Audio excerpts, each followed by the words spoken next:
algo que sempre no dia a dia eu procuro me lembrar, e sempre quando me lembro, é um impulso para a minha vida, foi o dia que eu aceitei a Jesus. Jesus, ele faz as coisas de uma forma, gente, que muitas vezes a gente não consegue entender. Eu me lembro que eu estava sentado, eu tinha 12 anos, eu estava sentado numa mesa, e a minha irmã, a pastora Sueli, ela estava falando para o meu outro irmão sobre Jesus. Ela estava pregando para ele. Eu vi ela pregando para ele, e naquele dia, naquele momento, foi o momento que eu senti a primeira vez o amor de Deus na minha vida. E eu disse, eu quero. Eu disse, eu quero. E a partir daquele dia, eu tomei uma decisão de não viver mais para mim mesmo, mas viver para Ele. Porque o viver para mim não estava dando certo. O para Ele deu certo e sempre dá certo. Amém? Quero ler uma passagem que está lá em João 3, não é João 3,16, tá? João 3, 26 a 28. Que diz assim: eles se dirigiram a João e lhe disseram: Mestre, aquele homem que estava contigo do outro lado do Jordão, do qual testemunhaste, está batizando, e todos estão se dirigindo a ele. A isso João respondeu: uma pessoa só pode receber o que lhe é dada do céu. Vocês mesmos são testemunhas do que eu disse. Eu não sou o Cristo, mas sou aquele que foi enviado adiante dele. É tão interessante essa passagem. Essa passagem ela acontece um pouco depois do começo do ministério de Jesus. Jesus é batizado por João no Jordão. E o interessante é que Jesus foi batizado. A Bíblia diz que quando ele vai chegar, João já diz: olha, eu não sou digno nem de desatar as tuas sandálias, tu é que deveria me batizar. Então, João já testemunha que Jesus era maior do que ele. E se não bastasse, quando Jesus é batizado, o que acontece? Vem uma voz do céu que diz assim: esse é o meu filho amado, em quem eu me comprazo. Puxa, vamos pensar um pouquinho. Vamos dizer que você é seguidor de João. E aí chega uma pessoa e João fala assim: esse é o cara que eu não sou digno nem de desatar a correia das sandálias dele. E de repente ele batiza, e sobrenaturalmente a Bíblia fala que as pessoas ouviram. Não foi algo que tipo espiritualmente aconteceu isso. Aqui tem anjos, espiritualmente tem anjos. Verdade? Verdade. Alguém está vendo? Pode estar, né? Mas aí é uma visão espiritual. Mas ali aconteceu e a Bíblia fala que eles ouviram a voz que dizia: esse é o meu filho. Pouco depois o que acontece? Está lá Jesus bombando no seu ministério, começando, mas bombando, e aqueles que estavam seguindo João começam a seguir Jesus. O que acontece? Os discípulos de João chegam para João e olha só como é que eles se referem a Jesus. Mestre, aquele homem que estava contigo do outro lado do Jordão. As pessoas estão seguindo ele. As pessoas estão nos abandonando. As pessoas estão nos largando. Olha o absurdo, para seguir Jesus. Eles estão nos largando porque tem um homem lá, é um tal de Jesus que está lá, e eles estão abandonando. Então existia a igreja de João. João Batista tinha uma igreja que cria na doutrina de João Batista, que estava com João Batista, que lutava por João Batista, mas que de verdade não entendia nada do que João Batista estava falando. Que estava ali, estava lutando, mas que provavelmente estava dizendo: gente, a gente está crescendo, a gente está bombando, a coisa está fluindo, olha só, as pessoas estão chegando, tem gente que sai de todo lugar e vem aqui na nossa igreja que é no deserto, tem gente que vem aqui para ouvir o nosso chefe, que é João, e nós estamos também começando a ser famosos, porque onde a gente vai, as pessoas olham para a gente e falam assim: esse aí, não é aquele discípulo de João? Poxa, João, abre o teu olho, porque tem gente roubando ovelha da tua igreja, é um tal de Jesus. Um tal de Jesus está lá do outro lado de Jordão, esse homem ousado. João, foi você que batizou Jesus.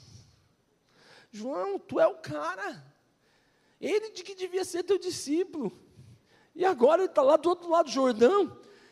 E esse povo ingrato, esse povo, olha que povinho, olha que esse pessoal, a gente dá a vida, e eles nos abandonam. Então lá que esse Jesus, a igreja de João estava revoltada, os líderes de João, os discípulos de João, estavam revoltados, porque as pessoas estavam seguindo Jesus. E a resposta de João é tão interessante, ele diz assim: gente, vocês não viram que eu testemunhei dele? Vocês não viram que o céu se abriu e Deus falou que ele é o Filho de Deus? Vocês já não ouviram que eu já disse que eu não sou o Cristo?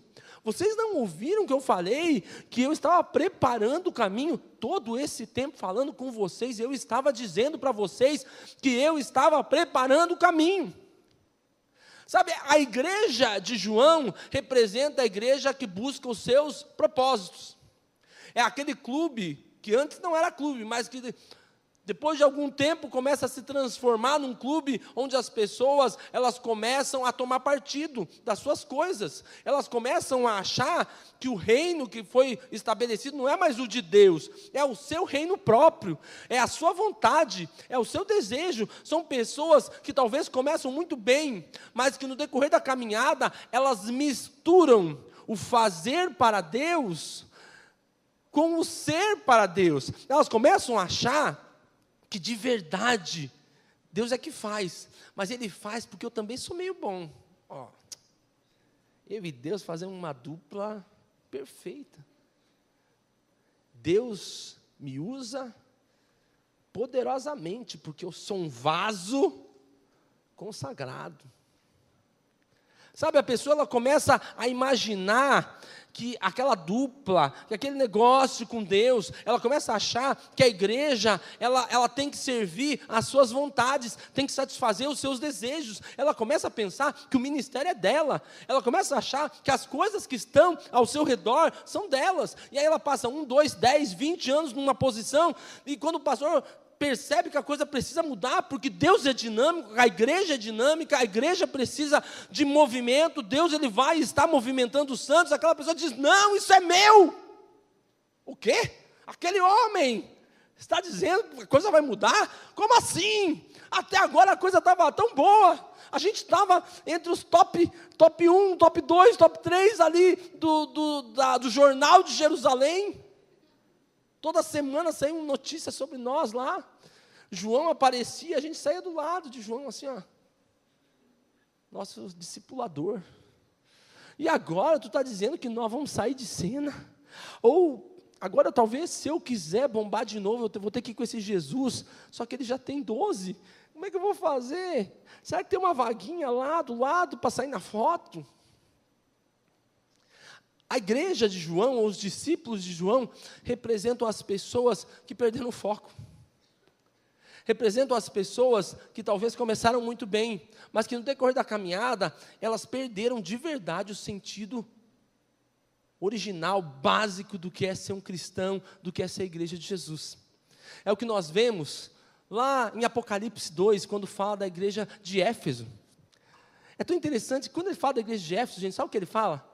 Ele diz assim: olha, você é perfeito, você faz tão bem, você é tão temente a Deus, você guarda a palavra, você faz com que a palavra seja honrada. Uma igreja funcional, uma igreja que provavelmente era irrepreensível. Só que ele diz o seguinte: tenho porém contra ti uma coisa, abandonou o seu primeiro amor. Abandonou o seu primeiro amor. Querido, era uma igreja que provavelmente estava bombando. Era uma igreja que provavelmente era irrepreensível aos olhos das pessoas. Mas ela perde o primeiro amor. E quando a Bíblia fala abandonou, ela está dizendo separou-se, decidiu não andar mais junto disso. É o que significa essa palavra abandonou. E o primeiro amor é o que é principal. Ele está dizendo o seguinte: vocês abandonaram o que é principal. Vocês abandonaram a prioridade número 1.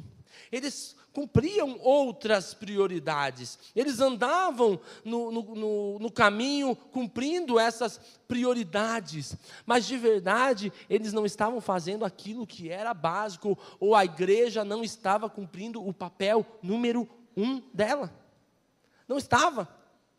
E eu creio que o foco disso é porque eles começaram a viver uma igreja que era baseada neles mesmos, nas crenças deles, na cultura deles. Eles se tornaram cristãos profissionais, cristãos que defendiam a sua fé, mas é assim, são as minhas convicções, é o que eu penso, é o que deve fazer. Então a igreja ela andava certinho, mas eles tinham perdido o básico, eles tinham perdido o fundamento.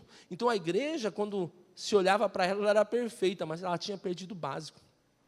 Quando João escreve isso para a igreja de Éfeso, a igreja de Éfeso tinha basicamente 30 anos. Desde a fundação dela. Nós vemos a fundação da igreja de Éfeso lá em Atos 19. Em Atos 19 você percebe que Paulo chega em Éfeso, a Bíblia fala que Paulo chega naquele lugar, 30 anos antes de João escrever isso, ele chega lá e o que acontece? Ele começa a pregar a palavra de Deus, ele não tem nem aí para as coisas. Éfeso era uma cidade, gente, totalmente idólatra, era uma cidade que tinha o culto à deusa Diana, que foi construído um dos maiores templos. Ele era uma das 7 maravilhas do mundo antigo, era o templo da deusa Diana. Paulo chega lá naquele lugar e ele começa a pregar o evangelho nas sinagogas, o pessoal não aceita. Ele passa 2 anos pregando na escola de Tirano, e ele prega lá aqueles 2 anos, e a Bíblia fala que toda a região da Ásia conhece o evangelho de Deus através da vida de Paulo, quando ele prega naquela região. Um evangelho, gente, que se alastrou por todo mundo. Um evangelho que se alastra por toda aquela região, porque eles tinham uma fome, eles tinham uma sede, eles tinham um poder de Deus e um milagre acontecendo. A Bíblia fala que os milagres eram muito grandes. Você lê que as pessoas levavam lenços de Paulo, elas colocavam sobre os enfermos e eles eram curados. Olha só. Milagres, milagres, milagres, poder, evangelização, missões. Aquelas pessoas, elas estavam pagando um preço, elas estavam abdicando de tantas coisas, porque elas estavam amando, elas estavam apaixonadas. Não era mais elas, mas era Cristo nelas. Era Cristo nelas. A Bíblia conta que depois daqueles anos, Paulo pregando, acontece uma situação. Dos filhos de Seva, que levaram uma sova de um endemoniado. A Bíblia diz que eles chegaram lá, viram endemoniados, eles eram em 7. Acho que a gente dá conta. Eu te expulso em nome de Jesus que Paulo prega. O endemoniado olha e fala: Jesus, eu sei quem é. Paulo também conheço. Vocês, quem são? E a Bíblia fala que o cara, o endemoniado, pega e dá uma surra no 7, e o 7 sai pelado. A Bíblia fala que depois disso, essa história, ela correu em todos os lugares e as pessoas começaram a se converter. A Bíblia diz que as pessoas pegavam os seus livros de magia e começaram a se ajuntar em praça pública e começaram a queimar aqueles livros. A Bíblia fala que o total financeiro daqueles livros eram 500.000 dracmas, ou 500.000 denários, eram 500.000 dias de trabalho, que eles foram lá e ó, está aqui. Sabe, são marcas, e são marcas que nós precisamos entender. Aquele povo, ele estava acontecendo um avivamento naquele lugar, e aquele avivamento, ele estava mudando a história de todo aquele povo. Você consegue imaginar, querido? Você consegue visualizar tudo aquilo acontecendo, aquelas pessoas dizendo, a Bíblia diz que eles ficaram apavorados, os comerciantes daquele lugar ficaram apavorados, porque eles viviam do culto às magias, das imagens de gente, a gente vai quebrar. Esse pessoal está crente de verdade. Sabe quando a gente olha tantas coisas por aí, que fazem apologia a tantas coisas e essas empresas ou instituições não quebram, sabe o que eu penso? A culpa é nossa. A culpa é nossa, gente. Você pode perguntar para minha esposa, sabe quanto tempo a gente não assiste a Rede Globo lá em casa? Faz anos. Quando às vezes ela coloca, tira desse canal aí. Não, eu boicoto esse canal. Há anos nós assistimos. Porque há anos eu me sinto insultado com o que eles falam. Há anos. Sabe, nós temos nos conformado, nós temos buscado primeiro a nossa vontade, primeiro os nossos desejos, primeiro aquilo que a gente quer. Aquele povo olhou e ele não começou a olhar. Puxa, esse livro aqui eu paguei tão caro. Esse livro eu paguei tão caro. Me lembro quando a minha mãe se converteu, eu falei, mãe, destrói todas essas imagens que você tem aí. Ela falou, filho, essa aqui eu ganhei do fulano. Filho, essa aqui foi tão cara. Filho, essa. Ela foi me contando cada história. Eu falei, mãe, vamos colocar no fogo. Fogo. Levei lá para fora. Não, filho, calma. Vamos dar. Eu falei, não vamos dar nada. Vamos queimar tudo. Mas, filho, é tão bonito. Olha só, tem gente que gosta. Sim, mas eu não vou dar. Vamos queimar. Me lembro que a gente colocou lá, jogamos álcool.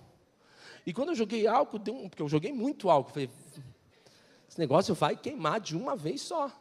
Eu acho que eu gastei 1 litro de álcool. E daí quando eu joguei, deu uma explosão. Por que será? Né? Foi 1 litro de álcool. E quando eu joguei, deu uma explosão. Filho, misericórdia, olha só. Olha a explosão que deu. Olha a explosão. Daí eu falei, mãe, nós temos que acabar com tudo isso aqui. Lógico que tinha uns exageros dentro de tudo aquilo. Uns exageros. Esses exageros eu não vou contar. Mas, sabe o que acontece? Nós precisamos entender que quando Deus está em primeiro lugar na nossa vida, nada é caro. Quando as coisas começam a ser caras, quer dizer que nós estamos colocando o nosso desejo em primeiro lugar do que a vontade de Deus.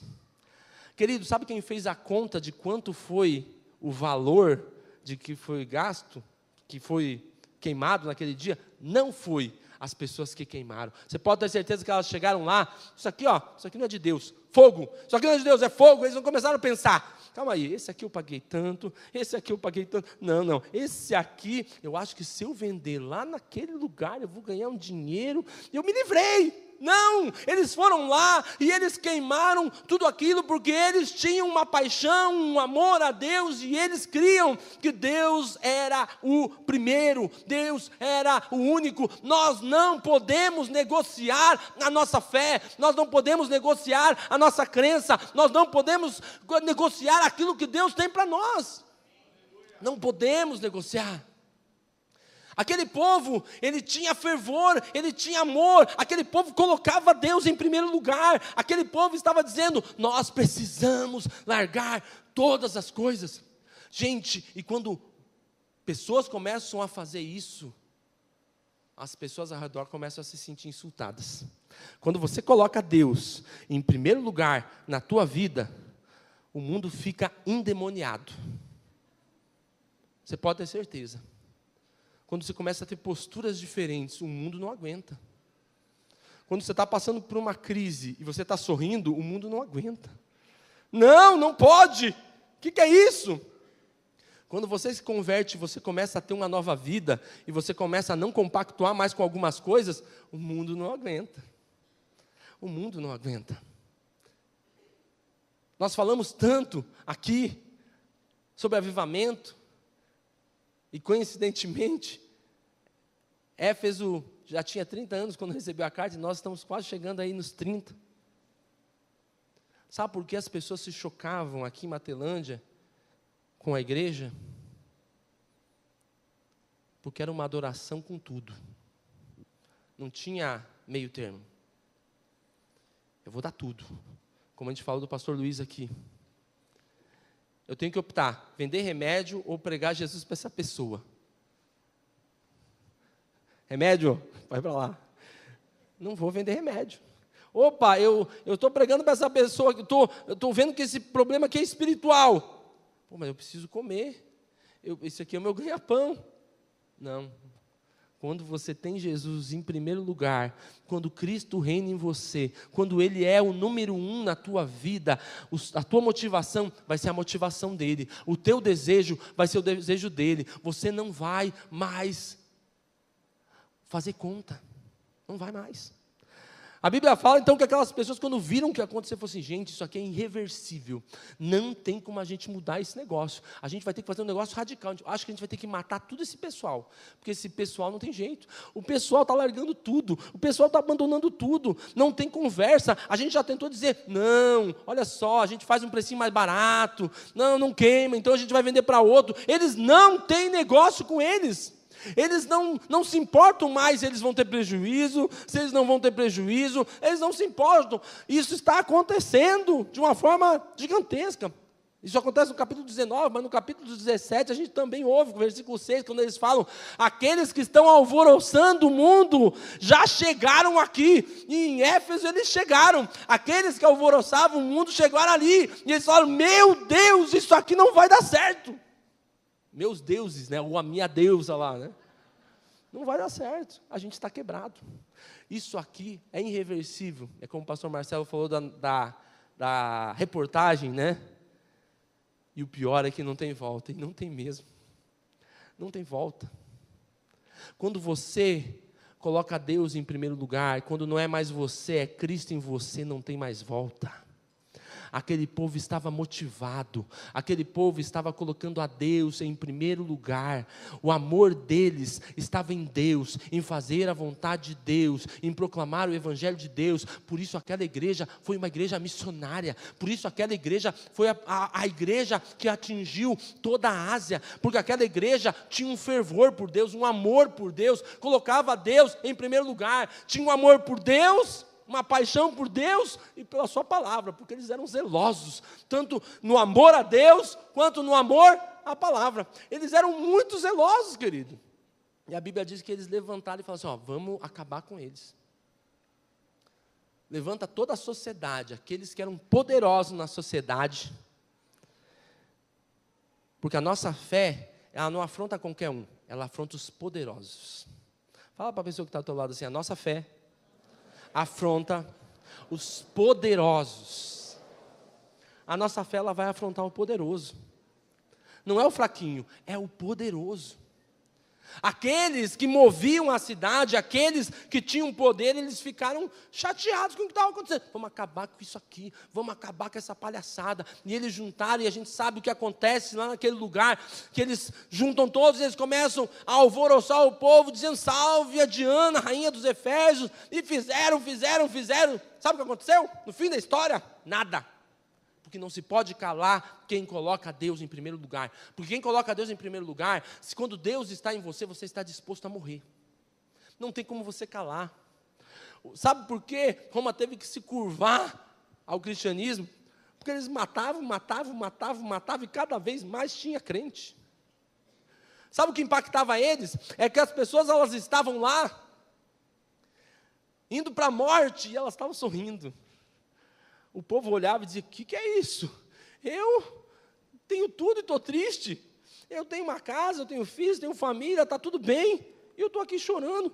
E aquele cara, será que ele sabe que eles vão largar um leão lá e o leão vai comer ele? Eles levantavam a mão, começavam a adorar a Deus. Eles estão adorando a Deus, como assim? Sabe por quê? Porque a vida não importa, em primeiro lugar é Deus, eu não vou abandonar minha fé. Eu não vou relativizar a minha fé, eu não vou conversar. A gente vive hoje num tempo que as pessoas dizem, não, exteriormente eu posso até, mas interiormente eu não abandono Jesus. Conversei com um rapaz, ele falou assim, não me lembro qual era a arte marcial que ele fazia, mas ele falou que eles se curvavam lá, numa imagenzinha, reverenciando a imagem. Ele falou, cara, como assim? Não, mas por dentro, eu não estou reverenciando. Sadraque, Mesaque e Abednego podiam ter descoberto isso, né? eles iam passar menos estresse. Você já parou para pensar? Eles podiam dizer assim, nós não adoramos essa imagem aí. Essa imagem para nós não é nada. Vamos se prostrar e vamos enganar todo esse pessoal aí, para eles acreditar que a gente está prostrando para a imagem, mas por dentro a gente está dizendo, oh, Deus, como eu te amo, Senhor, eu te amo. Quando Cristo vive em você e Ele é o primeiro lugar na tua vida, não tem negociação. Não tem negociação. Não tem. Não tem negócio. Quando Ele é o número 1, quando Ele é o primeiro na tua vida, não tem negócio. Não deixe com que a tua fé seja negociada com as coisas do mundo. Aquele povo lá de Éfeso, aquele povo que estava lá, ele tinha rompido com essa religião de João Batista. Eles não estavam mais vivendo uma vida para eles, para construir para eles, para fazer um reino deles, porque quem constrói um reino para si, quando o problema vem, quando a dificuldade vem, ele começa a pesar. Opa, eu posso ser preso, eu posso perder tudo, eu posso morrer. Deixa eu ficar quietinho aqui. Deixa a coisa ir para frente. Não vou mexer mais com isso aí, não. Quantas vezes, eu me lembro quando eu me converti, eu dizia assim, Deus pode me usar para qualquer coisa. O negócio que eu não quero é demônio. Expulsar demônio eu não quero. Eu tinha 13 anos, nessa época. Assim, então, e eu tinha visto uma pessoa manifestar na igreja, né? E eu falei, Deus, esse negócio não é comigo, não quero. Eu orei num dia, no outro dia apareceu uma pessoa lá em casa. E a minha irmã estava conversando com ela, e eu estava lá na casa, andando para lá, para cá. Ela falou, Juliano, vem aqui, vamos orar por ela. Clima bom, agradável, sem perigo, vamos lá. A gente começou a orar, pá. A mulher caiu, demoniada, gritando, gemendo. Eu falei, Deus, me dá força agora. Pulei em cima e sai em nome de Jesus. E saiu, foi embora. Eu falei, Deus, não tem alternativa, eu já entendi o recado. É tudo, é tudo. Eu não posso escolher. Ou faz ou não faz. Ou é ou não é. É tudo ou é nada. Ou eu pego o pacote inteiro, ou eu não pego o pacote nenhum. Ou eu estou totalmente dentro, ou eu estou totalmente fora. Não existe meio termo, querido. Quando nós decidimos ter uma vida que é totalmente para Ele, que não é mais nós, mas é Ele em nós, é Ele que decide. E quando Ele fala, nós falamos assim, ó. Qual que é a missão? Missão dada é missão cumprida. Missão dada é missão cumprida. Aquele povo estava assim. Eles estavam, o que nós vamos fazer? Éfeso é pequeno demais para nós. Vamos para as outras cidades, vamos para outra região. Nós queremos proclamar essa verdade. Nós queremos falar de Jesus para as outras pessoas. Gente, mas eles estão perseguindo. E daí? Eles podem nos matar, mas a gente sabe que a gente vai morar eternamente com Deus. É até bom. Já conheço o céu antes. Já vou falar com Jesus antes de todo mundo. Já aproveito o ensejo, já vou para a glória. Como o apóstolo Paulo fala, né, para mim o viver é Cristo e o morrer é lucro. Só fala isso, sabe quem? Quem tem a vida totalmente entregue para Jesus. Quem tem a vida totalmente entregue. Se você tem a tua vida totalmente entregue, você não teme a morte, você não tem medo, porque você sabe para onde você vai. Você sabe para onde você vai. Aquele povo, ele sabia para onde ele ia. Algumas marcas que aquele povo, ele tinha. Primeiro, eles pregavam o evangelho sem medo. Quando nós temos Cristo em primeiro lugar da nossa vida, nós não conseguimos ficar sem falar de Jesus para as pessoas. Quando Ele é o número 1 na nossa vida, o impulso que nós temos é falar de Jesus. Me lembro que uma vez eu estava lá em Porto Belo e vindo para Matelândia, eu vim para um acampamento. E eu falei assim, Deus, me coloca sentado, e vinha de ônibus, me coloca sentado do lado de um cara para eu pregar. Aí eu orei, quando eu sentei no banco, imagina, eu estava em Porto Belo, o pastor Luiz, só me colocava coisa na cabeça, gente. Eu falei, vou chegar e vou evangelizar esse cara. Daí quando eu cheguei, sentei, comecei a falar com ele. Daí quando eu comecei a falar de Jesus com ele, ele falou assim, você é crente? Eu falei, sim, eu também. Sem graça. Não acredito que eu fui sentado do lado de um crente. Eu louco de vontade para pregar para alguém, não, o cara já era crente. Não era, não precisava. Quase que eu falei assim, pô, cara, não quer trocar de lugar? Não é contigo que eu quero falar. Aquele desejo, aquela vontade. Quando nós colocamos Ele em primeiro lugar, nós não conseguimos nos calar. Uma vez, uma situação também, eu estava lá em Porto Belo, fui visitar uma pessoa da igreja, no trabalho dela. E eu cheguei lá no trabalho dela, e daí ela tinha que fazer algumas coisas, comecei a conversar com o rapaz que estava sentava do lado dele, uma mesa assim, uma do lado da outra.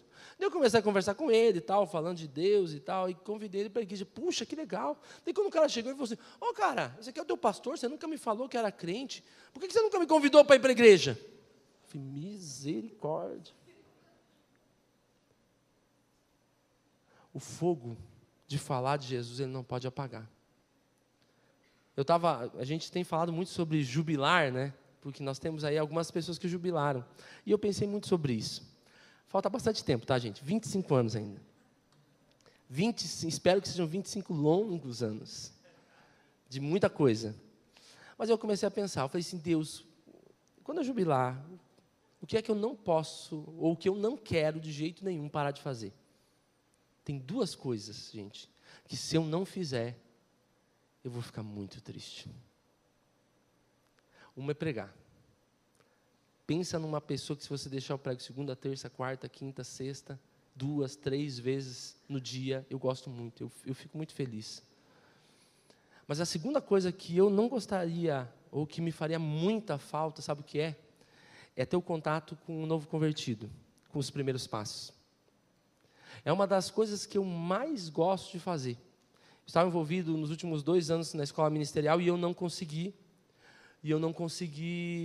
dar aula nos primeiros passos nesses 2 anos. Terminou a escola ministerial, agora eu falei, próxima aula, me coloca lá. Quero dar aula. Sabe por quê? Porque eu gosto de olhar para aquela pessoa, e daí quando eu estou falando de Jesus para aquela pessoa, de repente, num momento daquela aula, a pessoa faz assim, e eu sei que ela recebeu Jesus. Eu sei que naquele momento a vida dela nunca mais vai ser a mesma. E é tão interessante porque você percebe que algo aconteceu, você presenciou o maior milagre que existe. Aquela pessoa estava condenada ao inferno, e naquele momento que ela fez assim, Jesus entrou dentro dela, o Espírito Santo entrou dentro dela, e ela nunca mais vai ser a mesma. E eu presenciei o maior milagre do mundo naquele momento. Falei, Deus, eu preciso disso. Porque quando eu vejo isso acontecer, eu vejo o poder de Deus. A palavra de Deus que é poder para a salvação. A palavra de Deus que é poder para a restauração. E que aquela pessoa, naquele momento que ela fez assim, foi o último suspiro dela, da velha vida, e o primeiro suspiro da nova vida. Paixão. Colocar Jesus em primeiro lugar é você entender que o fogo, a chama do Evangelho tem que estar dentro de você. Tem que queimar dentro de você. Essa é uma das marcas de pessoas ou de igrejas que colocam a Deus em primeiro lugar, ou que elas não colocam a si mesmas, mas elas deixam Jesus entronizar. É o evangelismo. Querido, na tua cidade existem tantas pessoas que ainda não conhecem a Jesus. Pessoas no teu trabalho, pessoas na tua casa, familiares que não conhecem a Jesus. Você tem a chama. Você tem uma chama. Eu me lembro que eu era ainda criança e eu falava das minhas experiências com Jesus para as pessoas, e as pessoas diziam assim, puxa, quando você fala, eu sinto um negócio queimando dentro de mim. Sabe o que eu dizia? Sabe por que você sente algo queimando dentro de você? Porque algo está queimando dentro de mim. E quando eu falo, eu sinto que algo sai aqui dentro de mim, queimando e chega em você e queima você também. Esse é o poder da palavra de Deus. Esse é o poder restaurador da palavra de Deus. E como a pastora Marisa disse hoje, o mesmo Espírito que ressuscitou Jesus dentre os mortos está dentro de você. está dentro de cada um de nós. Cada um de nós, querido, é uma bomba na sua cidade. Cada um de nós, se está direcionado, se está focado nesse amor, nessa paixão por Deus, pode mudar todo o ambiente onde vive. Pode mudar. Segunda marca, não fique preocupado, tá? Não são 10 marcas. Segunda marca, abdicar tudo em prol do reino de Deus. Eu tenho uma missão, sabe qual é? Implantar o reino de Deus aqui nessa terra. E o reino de Deus não é um padrão mais elevado do que o mundo, é um padrão totalmente diferente. Não tem como você dizer assim, não, o reino de Deus, então o mundo é assim, eu sou um pouco melhor do que o mundo. Não, o reino de Deus tem um padrão muito mais elevado. E para eu viver o reino de Deus e implantar o reino de Deus, Cristo precisa ser o número 1 na minha vida. Ele precisa viver em mim. Eu não posso implantar o reino de Deus sendo eu em primeiro lugar. Porque se eu for no primeiro lugar, eu vou implantar o meu reino, a minha vontade. Eu vou olhar e vou dizer, não, ninguém mais entra. Esse clube aqui está muito legal, está muito gostoso e nós estamos felizes aqui. Vamos começar a discutir teologia, vamos começar a discutir todas as nossas coisas que a gente gosta e ninguém mais entra aqui. É porque nós não abdicamos. Nós não abdicamos. Eu admiro muito o pastor Luiz nisso. Às vezes a gente está num bolo de gente. Sabe para quem que ele vai? Ele ignora a gente. Nem conversa. Ele vai para o cara que não conhece Jesus. Você vai lá, ele está lá. Ele é um radar, gente. Ele faz assim, ele chega, ele olha para todos nós e ignora. Vai lá para o cara, senta do lado do cara, ele fica o tempo todo lá. Tempo todo. Eu quero conversar com ele. Isso aqui é mais importante. Reino de Deus. Às vezes você vai ter que abdicar de momentos de comunhão para poder implantar o reino de Deus. Abdicar de tudo. Abdicar de tudo. Quando nós implantamos o reino de Deus, nós queremos propagar ele não só aonde nós estamos, mas em toda a região. Quando nós colocamos o reino de Deus em primeiro lugar, ou quando nós nos enchemos de Deus como o centro da nossa vida, o avivamento acontece. Gostaria de, não sei se eu posso pedir, mas eu gostaria de pedir que a gente cantasse a música que nós cantamos tantas vezes, aquela Faz de Novo. Sabe por quê? Porque nós estamos há tanto tempo numa caminhada. E nós precisamos voltar ao começo, na paixão, na fome, na sede. Eu gosto muito de vir, eu não gosto da viagem para chegar aqui em Matelândia, que é longe, né? É cansativo, mas eu gosto muito de estar aqui. Estava andando com a minha filha, um pouquinho aqui na rua, e eu disse, filha, aqui é isso, aqui, quando eu tinha tal idade, aqui eu fazia isso. Eu vou contando para ela, mas mais do que isso, quando eu estou andando às vezes na rua, eu me lembro, sabe de quem? De uma pessoa lá do passado, do meu passado, que sou eu mesmo, aquele eu lá do passado, aquele primeiro eu lá do passado, que não sabia nada de Deus, mas que achava que sabia tudo. Porque não sabia nada e quando conheceu, disse, meu Deus, é muita coisa. Eu sei tudo porque eu não sabia nada, a impressão que sabia tudo. Meu Deus, que coisa. Andava nessas ruas pisando e dizendo, aonde eu pisar, a planta dos meus pés é território conquistado. Todas essas ruas aí, todas, aonde eu piso a planta dos meus pés é território conquistado. Matelândia é do Senhor Jesus, Matelândia vai brilhar, mas não é só Matelândia não, gente, é a tua cidade, é onde você está. Sabe por quê? Porque sabe quem que tem que brilhar? É Jesus, e Jesus quer brilhar na tua cidade. Ele quer exaltar o nome dele na tua cidade. Ele quer ser conhecido como o Senhor da tua cidade. Sabe, é um momento muito especial de a gente pensar nesses quase 30 anos de história. Tem gente que está aí nesses quase 30 anos, já desde o comecinho. Quantas pessoas aqui estão nesses quase 30, esses 28, 29 anos aí? Levante a mão. Sinto te dizer, você está ficando velho.